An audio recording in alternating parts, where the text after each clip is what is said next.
Video बघत असलेल्या प्रत्येकाला महाप्रपंचतर्फे तेजस तुंगारचा सप्रेम जय शिवराय, सप्रेम जय श्रीराम. आजचा व्हिडिओ अजिबात चुकू नका बरं का. खूप मस्त व्हिडिओ आहे.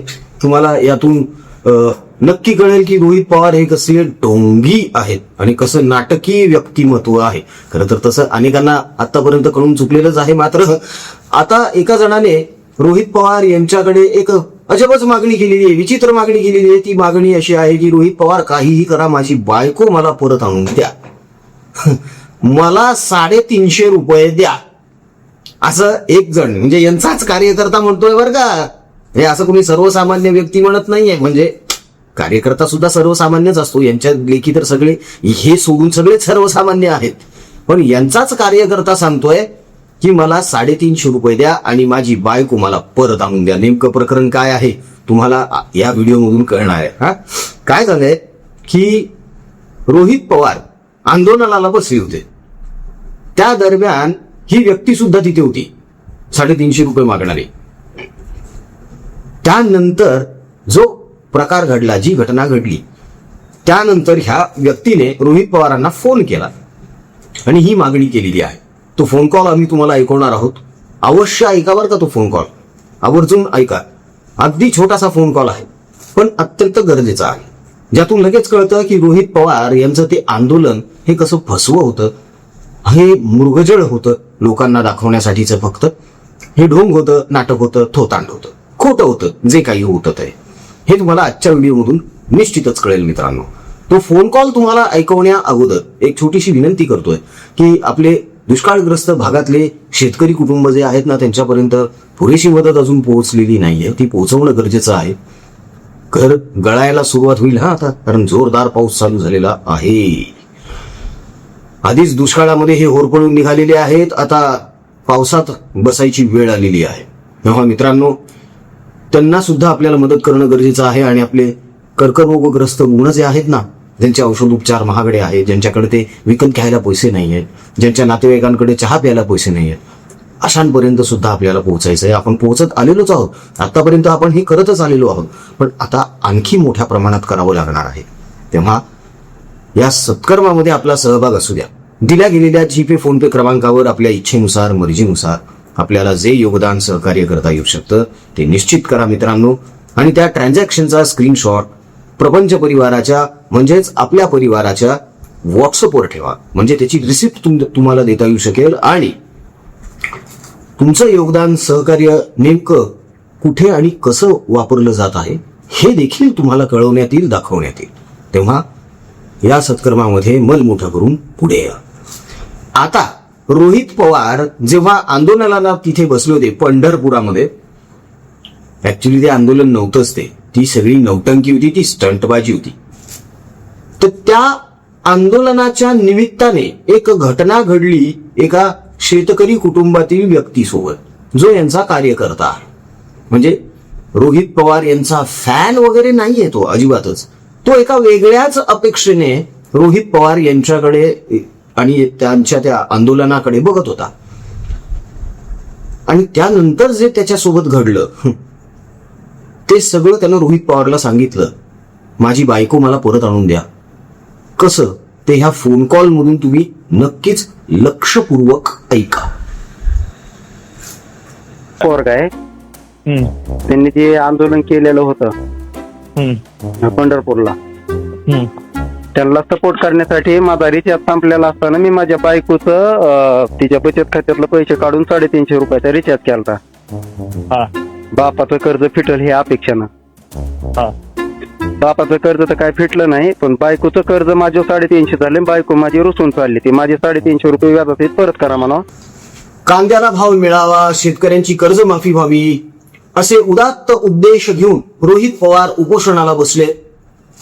या शेतकऱ्याला, या गरीबाला असं वाटलं की हे उपोषण सक्सेसफुल होणार आहे आणि मग हे यशस्वी झाल्यानंतर आपले जे वडील आहेत, जे शेती करतात, त्यांना मदत होईल, त्यांचं काम सोपं होईल. थोडंसं घरामध्ये 4 पैसे आले की 4 गोष्टी सुद्धा करता येऊ शकतात माणसाला. त्या अपेक्षेने या व्यक्तीने पैशांची जुळवाजुळव सुरू केली. त्याला काही ते शक्य झालं नाही. मग शेवटी त्यानं बायकोकडून पैसे घेतले 350 रुपये. त्यानं रिचार्ज मारला त्याच्या मोबाईलचा 350 रुपयाचा पण त्याचा काहीच उपयोग झालेला नाही. रोहित पवार तो रिचार्ज मारून फोन होईपर्यंत किंवा त्या व्यक्तीने तिथे पोहोचेपर्यंत ह्यांचं उपोषण संपलेलं होतं. आणि ह्यांचं उपोषण देखील अत्यंत अजब पद्धतीने संपलं. इतर लोक जेव्हा उपोषणाला बसतात आणि उपोषणावरून उठतात तेव्हा एक तर ते लिंबू पाणी पितात किंवा मोसंबी ज्यूस घेतात. त्याचं कारण असं आहे, तुमची बॉडी जी आहे ती डिहायड्रेट झालेली असते आणि लगेच काही खाता पिता येत नाही.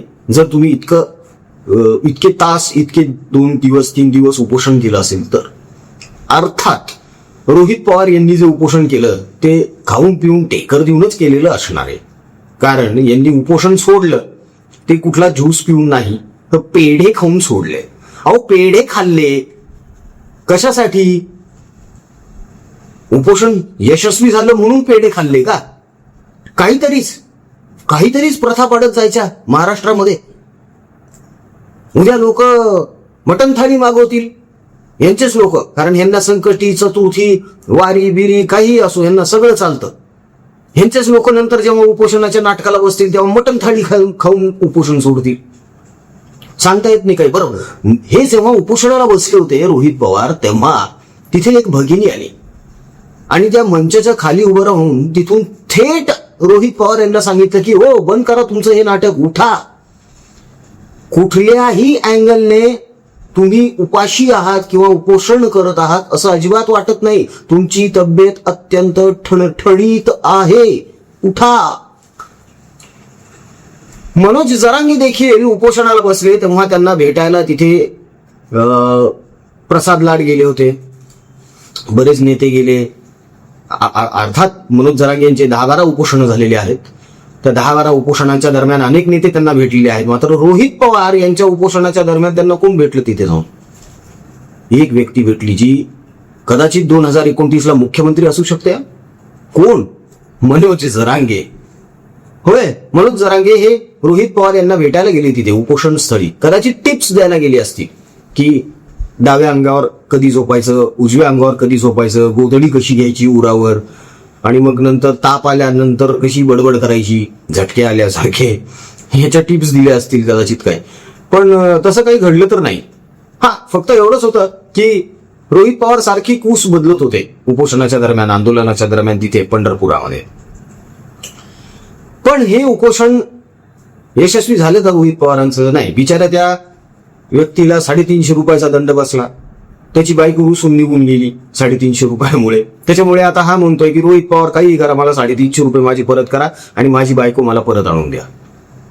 विचार करण्यासारखी गोष्ट आहे ही, गंभीर गोष्ट आहे. म्हणजे हे खरंच हसण्यासारखं नाहीये मित्रांनो. बघा तुम्ही, ही भोळी भावडी आपली माणसं विश्वासानं अपेक्षा करतात आणि हे नेते काय करतात?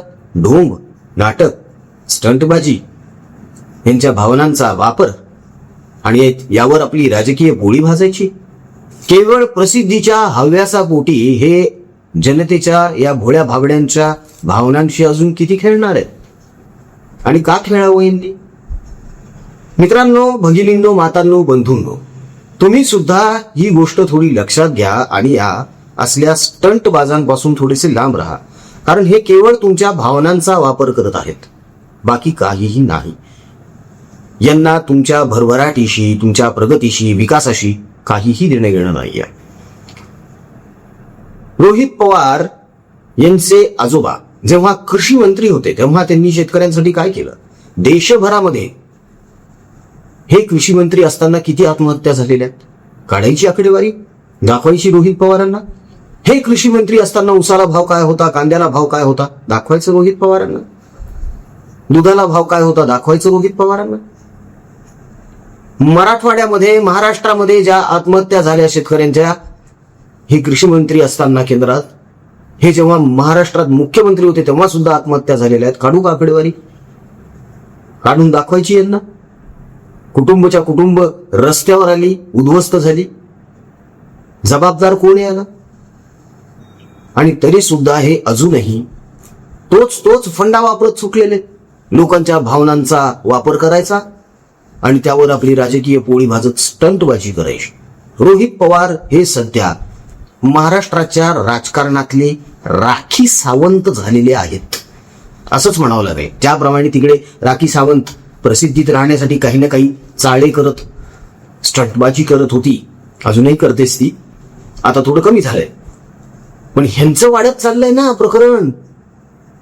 दर 2 दिवसाला काहीतरी स्टेटमेंट करायचे, दर 3 दिवसाला काहीतरी स्टंट करायचा एखादा, आणि लोकांच्या भावनांना हात घालायचा, त्याशी खेळायचं. पण ह्यानं रोहित पवार तुम्ही कर्जत जामखेडमधून पुन्हा निवडून येऊ शकाल याची शक्यता कमी आहे बरं का, किंवा खात्रीच देता येऊ शकत नाही आता. कारण लोकांच्या लक्षात येत चाललंय सगळं आता की तुम्ही जे करत आहात ते केवळ स्वतःसाठी करत आहात, स्वतःचं प्रस्थ वाढावं महाराष्ट्रामध्ये. यांना नेक्स्ट अजित पवार व्हायचंय, पण हे नाही होऊ शकत. अजित पवार सकाळी 6ला कामाला सुरू करायचे, 6 वाजता गडी बैठकीत हजर असायचं. हे कुठं असतात?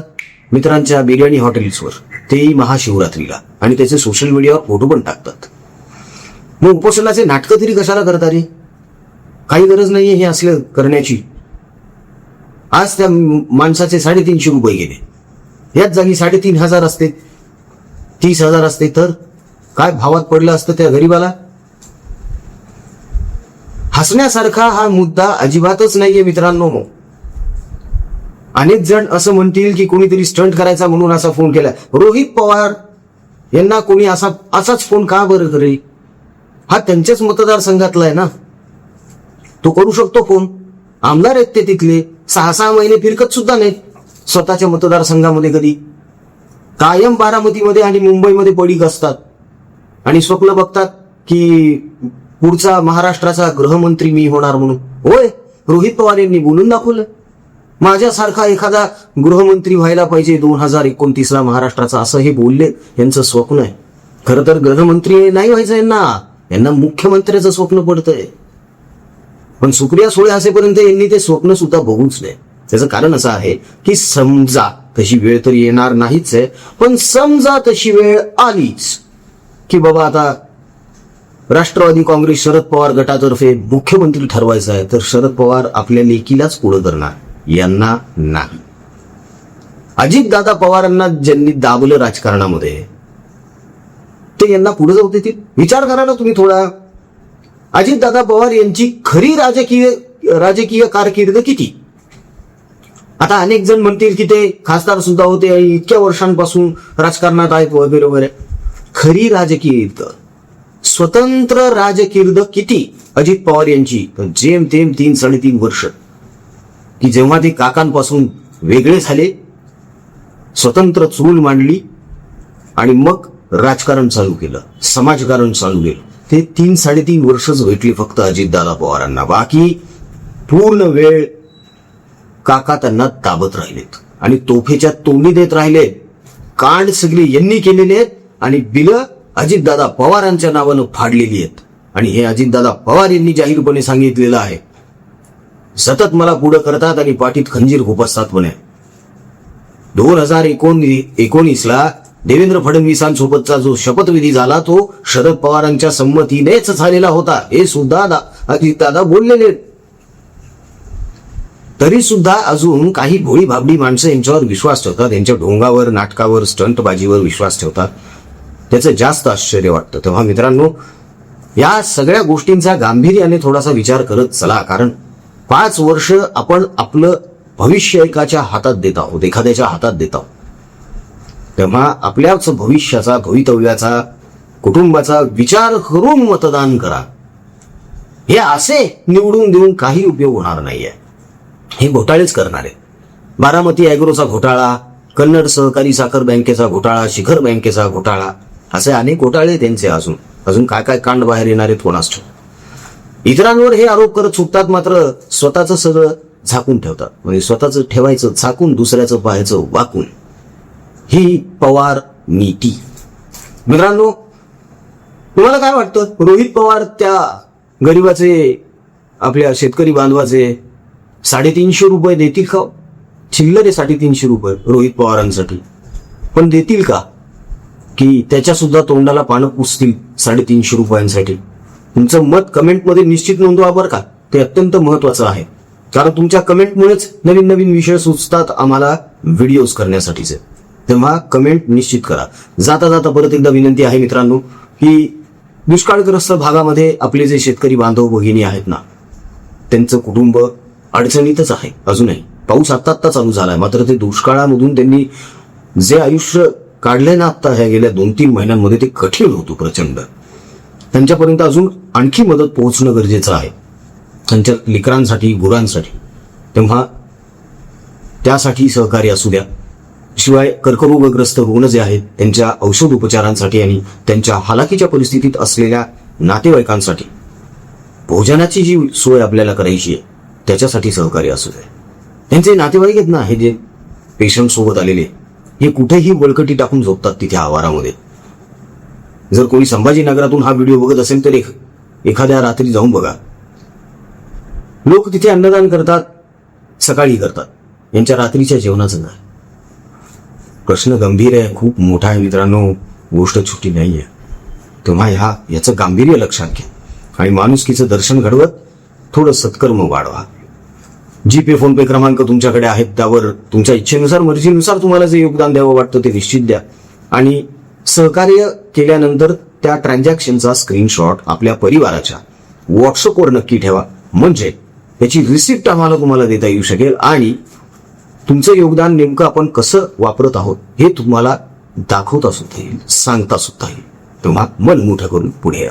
व्हिडिओ आवडला असेल तर व्हिडिओला लाईक करा, शेअर करा, कमेंट्स करा, महाप्रपंचला सबस्क्राईब करा.